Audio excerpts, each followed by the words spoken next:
Welcome to the Leo.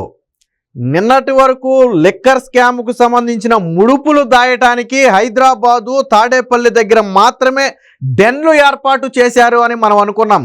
కానీ పోలీసుల విచారణలో ఏదైతే స్పెషల్ ఇన్వెస్టిగేషన్ టీము ఈ దర్యాప్తు చేస్తుందో వారికి మతి తిరిగిపోయే కొన్ని నిజాలైతే బయటపడ్డాయి.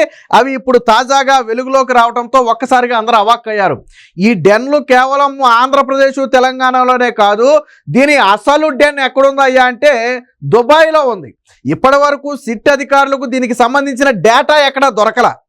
ఎందుకు డేటా దొరకటం లేదు, వీళ్ళు ఏమైనా డిస్ట్రాయ్ చేశారా, చేస్తే ఎక్కడ చేశారు, ఎవరు చేశారు అనే కోణంలో విచారిస్తున్న వీరికి అసలు విషయం బయటపడింది. అసలు ఆంధ్రప్రదేశ్లో ఎక్కడా కూడా దీని డేటా స్టోరేజ్ లేకుండా, అంటే దీని బ్యాకప్ అనేది ఎక్కడ ఆంధ్రప్రదేశ్ తెలంగాణలో అసలు ఇండియాలోనే లేకుండా చేసి ఎక్కడ పెట్టారు అంటే దుబాయ్లో పెట్టారు. దీని అసలు డెన్ అంటే కర్త కర్మ క్రియగా మొత్తం ఎక్కడ నుంచి నడిపారు అంటే దుబాయ్ నుంచి నడిపారు. ఈవెన్ మద్యం ముడుపుల కోసం ఫోన్లు కూడా ఎక్కడి నుంచి చేశారు అంటే దుబాయ్ నుంచి చేశారు.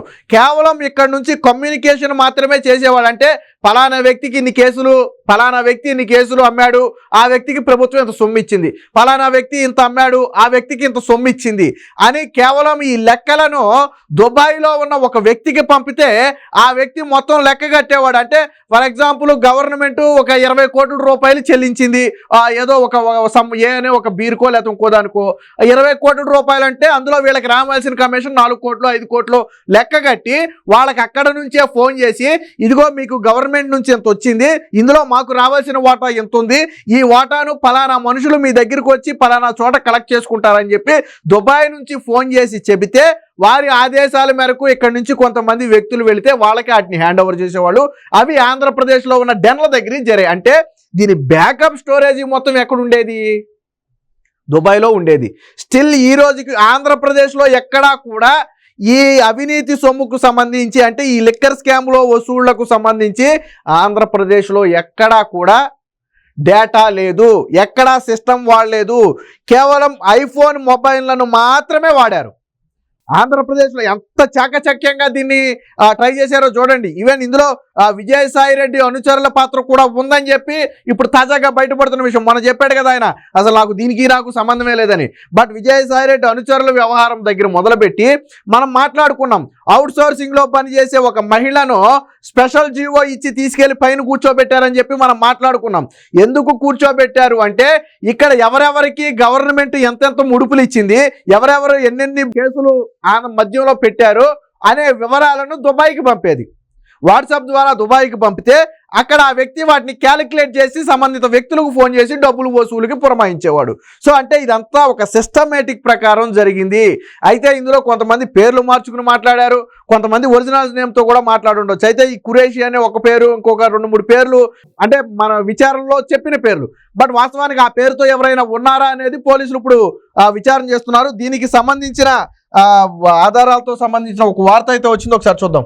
నేరం ఇక్కడ బ్యాకప్ దుబాయ్లో, మద్యం ముడుపుల లెక్కలన్నీ అక్కడ డెన్లో భద్రం. అదే నేను చెప్పా, తాడేపల్లి ప్యాలెస్కి జగన్మోహన్ రెడ్డి ఇంటి సమీపంలో ఒక డెన్ ఏర్పాటు చేశారు. హైదరాబాద్లో 5 డెన్లు ఏర్పాటు చేశారు. ఇవన్నీ ఏ డెన్లు? కేవలం లిక్కర్ సొమ్ముని స్టోర్ చేసే డెన్లు. బట్ ఈ డేటా బ్యాకప్ డెన్ ఎక్కడుందయ్యా అంటే దుబాయ్లో ఉంది. అందుకనే నేరం ఇక్కడ, దీని బ్యాకప్ డేటా మాత్రం దుబాయ్. ఎందుకు ఆంధ్రప్రదేశ్లో సిట్ అధికారులు ఇంత విస్తృతంగా విచారణ చేస్తున్నా డేటా ఎందుకు దొరకలేదు అంటే దాని డేటా బ్యాకప్ అంతా ఎక్కడుంది? దుబాయ్లో ఉంది. ఈ విషయాన్ని సిట్ అధికారులు కూపీలాగటంతో బయటపడింది. మద్యం ముడుపులోని లెక్కలన్నీ కూడా అక్కడి డెన్లో భద్రం. రాజీవ్ ప్రతాప్ అనే వ్యక్తితో కథ నడిపించిన వైకాపా ముఠా. మద్యం విక్రయాల డేటా ఇక్కడ నుంచి నేరుగా విదేశానికి. భారత్లో బ్యాకప్ లేకుండా జాగ్రత్త పడిన మద్యం గ్యాంగు సిట్ దర్యాప్తులో డెన్ను దాని వివరాలు గుట్టురట్టు. అంటే సిట్ అధికారులు దుబాయ్లో దీని డెన్ ఎక్కడుంది, ఆ డెన్లో ఉన్నటువంటి, అంటే వాళ్ళ దగ్గర ఉన్నటువంటి బ్యాకప్ స్టోర్లో ఉన్నటువంటి వివరాలు ఏంటనే విషయాలను కూడా సిట్ అధికారులు అయితే మొత్తంగా కూపీలాగినట్టుగా అయితే తెలుస్తుంది.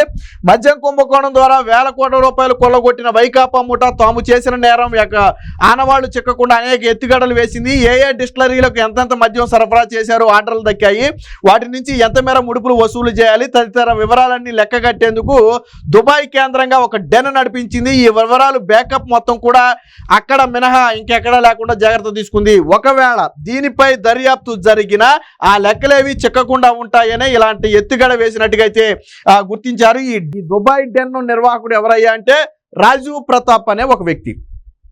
వాస్తవానికి రాజీవ్ ప్రతాప్ అనే వ్యక్తి నిజంగా ఆ వ్యక్తి పేరు అదా లేదా మారు పేరుతో ఆ వ్యక్తి అలా పరిచయం చేసుకున్నాడో తెలియదు.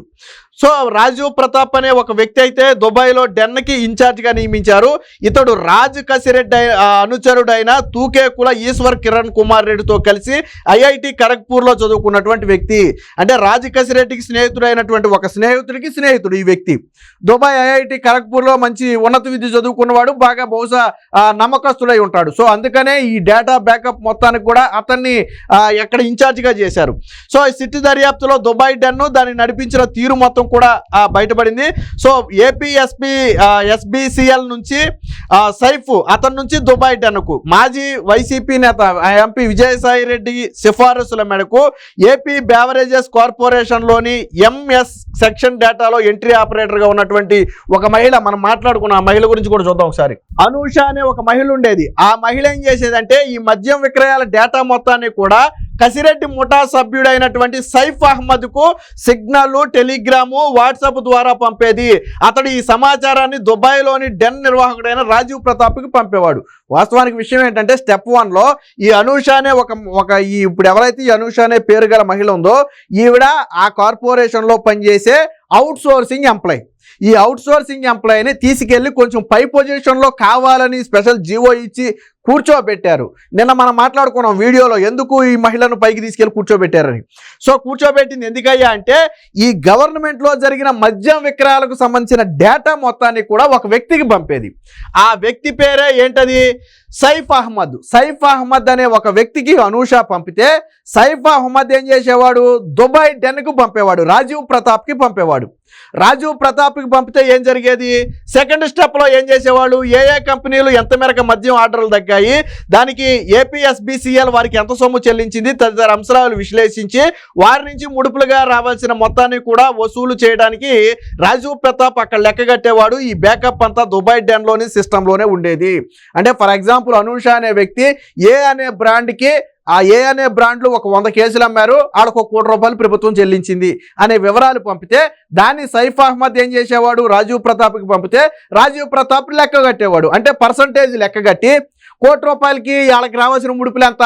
5 లక్షలు, 10 లక్షలు, 20 లక్షలు లెక్క కట్టి ఆడకు ఫోన్ చేసేవాడు. ఎవరైతే డిస్టిలరీ ఉన్నారో వాళ్ళకి ఫోన్ చేసి ఇదిగో మీరు ఈ ఆర్డర్లు పెట్టారు, మీకు గవర్నమెంట్ ఎంత సొమ్ము చెల్లించింది, అందులో మాకు రావాల్సిన డబ్బులు ఇన్ని అని లెక్కగట్టి మొత్తాన్ని కూడా చెప్పే వ్యక్తి ఎవడు? రాజీవ్ ప్రతాప్. అంటే అక్కడ దుబాయ్ డెన్లో ఉన్నటువంటి వ్యక్తి చెప్పేవాడు. మూడో స్టెప్ చూడండి. ముడుపుల లెక్కలను రాజీవ్ ప్రతాప్ స్క్రీన్ ద్వారా సైఫ్ అహ్మద్ మొబైల్కు పంపించేవాడు. సైఫ్ వాటన్నిటినీ సరిచూసుకుని అవసరమైన మార్పులు చేసేవాడు. అంటే వీళ్ళు ఇచ్చిన డేటా మొత్తాన్ని కూడా రాజీవ్ ప్రతాప్ అక్కడ మొత్తం స్టోర్ చేసి ఎంట్రీ చేసేసి ఇదిగో వీళ్ళెంత ఇవ్వాలని చెప్పి ఒక డేటాని రెడీ చేసి దాన్ని చెక్ చేయడం కోసం ఇక్కడ సైఫ్ అహ్మద్ అనే వ్యక్తికి మళ్ళీ తిరిగి పంపేవాడు. ఎలాగా? స్క్రీన్ షేర్ ద్వారా. స్క్రీన్ షేర్ చేస్తే మొత్తం సిస్టంలో ఏముందనేది చూస్తాడు. చూసి ఇది మార్పు చేయాలని ఏమన్నా మార్పులు ఉంటే మార్పులు చేర్పులు చేసేవాళ్ళు. సో అది third step. Please subscribe to Leo news for more videos.